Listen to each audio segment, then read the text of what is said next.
Alright, so we're back on the Focus today. Like I said, we're going to figure this out because this has been bugging me for a little while. I'm going to take off this valve cover and we're going to go and take a look and see what the hell is going on in here. Last time I found a broken retainer, and that's what was causing some of the clanking.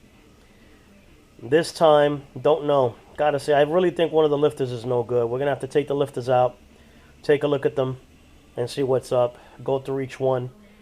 You know, when you replace one, I'm not replacing all these lifters. They're not too ultra expensive, but I'm to the point where I'm not sure what I'm going to do with this car yet.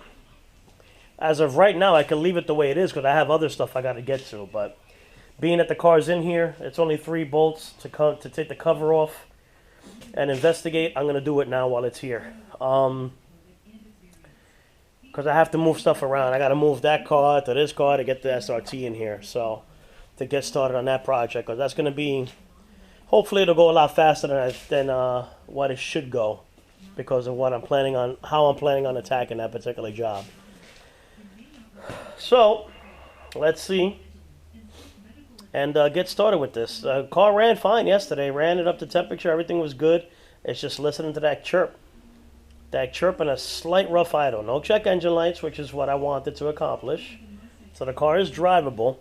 To be a daily driver, to go back and forth and chew up mileage like I do every day, I do about 130 miles a day to work, to and from work. So it's a good mile leader. So I would like to maybe throw this back out there, and we'll see. We'll see. I'd like to make a couple of videos on some rust repair, maybe even a windshield install, but we'll see if I get around to that, if I go that deep into it. Like I said, I got other things I got to get done first, you know, and other things that are more important right now. But we'll get it done. We're going to have to get this off. I hope the camera angle's okay. I'm holding it to myself here without anything. Alright, let me take it off, and I'll take some video once I get the valve cover off and start looking. Alright? Oh, I got bad news again. I don't know what's going on here, and I don't remember last time if it was the same cylinder. But with the valve cover off now, I'm taking a look. The retainers aren't broken this time, but the lifters look like they're broken again. The clip, the retainer clip on the actual lifter itself, which is, if I could show here, that's the thing with the GoPros, can't really zoom, but this right here should not be able to move like this. This being able to rotate like this, that means it's completely off. And it should not be. I do not understand why that's happening. See, this little retainer clip here should be in place. This one right here, see that? That should not be able to come up like that. That should be clipped on like this. There's some movement here, but it's not going to come out. I can show you better on a lifter that's already out. See right here, you can see the little clip right there holding it in place. This little clip, I can't even move it because this is actually pushed all the way out right now with the spring inside. You can't even pump these. I can't even compress this spring in here, which is kind of crazy. That's how much pressure is in there. But the roller is good. I remember when I had gone in here and I put all the lifters in the proper orientation with the oil holes. See that tiny little hole right there? That's got to go, all the top intake valves all face to the right, all the exhaust valves face to the left. The orientation was not right. And when I was looking through them, this is one of the lifters that came out of this. As you can see, they really use some garbage. This might be an OEM, but this has seen better days. But right now, trying to just extend the life of this a little bit longer. We'll see. I got plenty to choose from my older head. Now this head, I kind of sometimes feel like I should have put this head back on, but when I checked it, it had a crack. Small crack. The machine shop said, you might get away with it, but you might not. And I didn't want to do all that work and ended up not being able to use it. This is the other lifters that came out last time. Right here, that I took out when they broke last time. So I do not understand what is causing this. I'm going to remove these and I'm going to take a look at the cam. Could it be the cam? Now see, this one I can actually press in and out without the little bucket. Little buckets up here that goes on top. Now, are these completely dead? Probably not. Well, probably if I could compress this and get a new clip, a new retainer clip in there. Well, this is actually moving pretty freely. That's interesting. But yet the other one, I can't compress it. But again, this isn't clipped in. Normally this is clipped. When it's clipped all the way down, I could definitely feel it's really hard to do it when it's at the bottom. And that's where it would be. The clip goes in here and fits underneath this little groove and keeps that down. But as you see, this lifter wasn't that bad. It's got some scoring. Oh, wait a second. Oh. Aha. I did not even notice that last time. Look at the flat spot on that lifter. Now that shouldn't be. Wow. Now that, if I take these out now, that tells me that I suspected this too, that the cam is bad. This cam is not bad. I really don't want to change the cam out, but you know what? For sake of the video and whatnot, why not, right? Oh boy. The damn cam. I did not see this last time. They put a beat up cam. Wow, I have never seen a lifter so bad. Holy shit. Pardon my French. Wow. So that would tell me that these are probably bad as well. What kind of R&D, boy? I'm not going to put their name out there, but this company really is. As like they say, you get what you pay for. You get what you pay for. I should have had my machine shop here, or I should have just bought a blank myself and swapped all the valves and everything over myself onto a new casting and use what I had. Wow. All right, let's see what I find when I dive in there and pull those out. I'll get back to you guys when I do that. Wow. Can't believe it. Wow, wow, wow. I had to come back for a second, guys. I feel like such a jackass that I didn't look at these when that happened.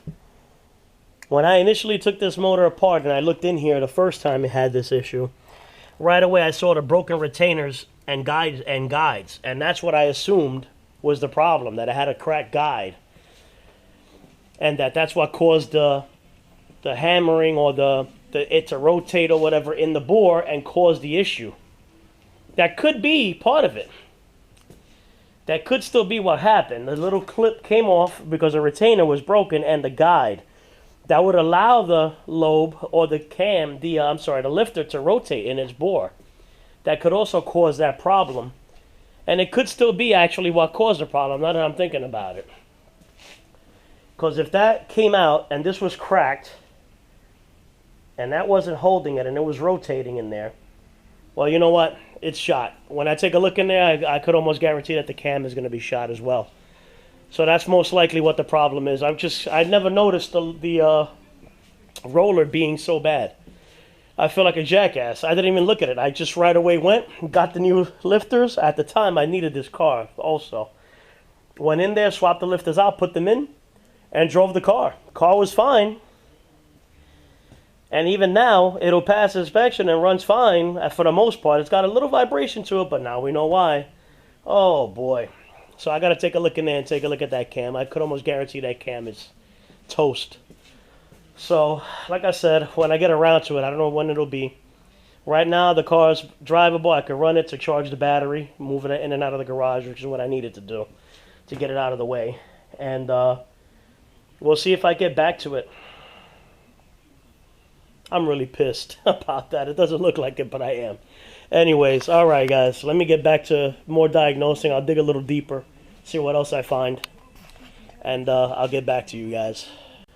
It's back with the Focus saga. So it looks like my initial thoughts were correct. A while back, I had said I think this thing needs a camshaft, but I never noticed the damage on those lifters. Again, that's so stupid of me not to notice that. We got a broken retainer. the retainer clip, broken in half, 2 pieces. This is actually cracked again. This is the guide that holds the lifters in the bore, keep them from spinning. And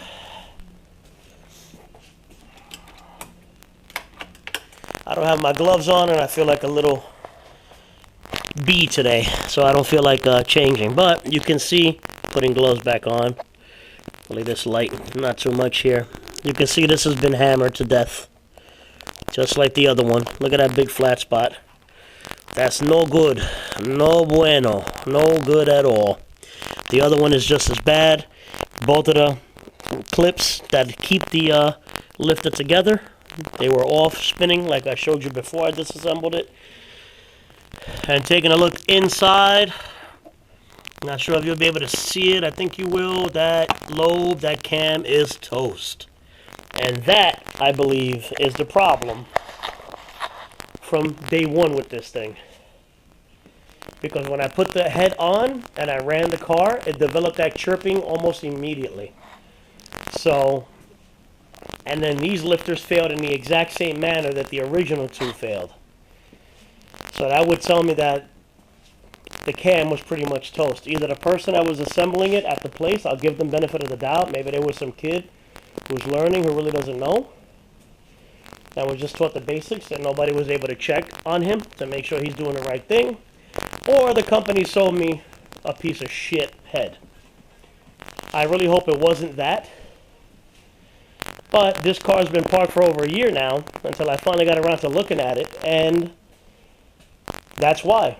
The EGR was an issue, but now she idles okay, but she's got that little rough idle and that tick. And that's just going to continue to get worse. And eventually these pieces will break up even more. Like the last time I took it apart, they were in worse condition than those are right now. So now the question is, what am I going to do? I would swap the cam, being that I have a cam in this head. Unfortunately, I don't have all the original lifters, except, well, I do have one of them. This one right here is the exhaust.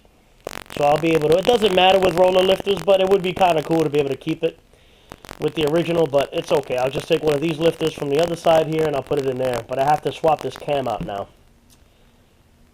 The one that's off the car, very easy to pull out. I'll be able to pull this out, 1, 2, 3. But the one in here, I got to disassemble everything on this side.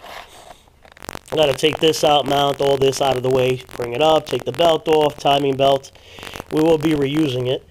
It's not that old. Normally I would change it, but this one isn't that old. The tensioner's new, the water pump's new, and the timing belt. Not that many miles on it after I put the cylinder head on. So take that out, and then I'll have to raise the motor, and we'll have to pull the cam out. It actually could come out either direction. It could come out on the back or the front on this car. But I'll be taking it out more traditionally from this side. But being front-wheel drive, we got to get some height on this thing to be able to pull it out. That's going to prove to be a pain in the ass. So, what am I going to do? I'm not going to reassemble it with 2 good lifters just to trash them. So what I think I'm going to do to minimize as much damage as I can, I'm not going to put these clips back in because they're doing absolutely nothing. I'm going to put those lifters back in. Put the guide in. I put the half a retainer on each side just to hold it for now. The car's only going to move in and out. I'm not going to be driving it, so it'll be moving in and out of the shop. That's about all I need to do with it. I'd like to run it a little to charge the battery up, but we'll see what happens with that. Until I get around to it. I don't want to do this now because I got to get around to getting the truck. I need to do the differential bushings on that truck, and I need to do the exhaust, the muffler on it. I think I'm going to end up straight piping it. They don't make that muffler anymore. There's a couple of universals out there, but I'm like, you know what? Let me just straight pipe the damn thing. It's got a MagnaFlow Y pipe already with it, with the Cats, brand new. So why muffle it? Let it be true dual all the way back, right? Right. So we'll try to get that done, but that's what the problem is with this. A little pissed off, a little aggravated, but at least I know I got down to the bottom of it. I should have looked at this stuff a little more last time, so I wouldn't be doing this twice. I would have done it once. You know, last time I took that valve cover off, saw the broken retainer, I said, oh, that's it. That's the problem. I thought they were cracked maybe from when they put it in. not realizing it, and they finish breaking. That's what I assumed. But what's assumption? Assumption is the mother of all fuck-ups, right? Right. So, we'll get around to putting this cam in. It'll be a good video when I get around to it. And, yeah. That'll be it. Good thing I held on to the old head. I figured I got valves in here, I got valve springs, all this crap could be used, so. Alright guys, let me put this thing back together in a non-traditional way, but it's not going to be driven on a regular. It'll just be in and out here, so I think we'll be okay. So, till next time, take care.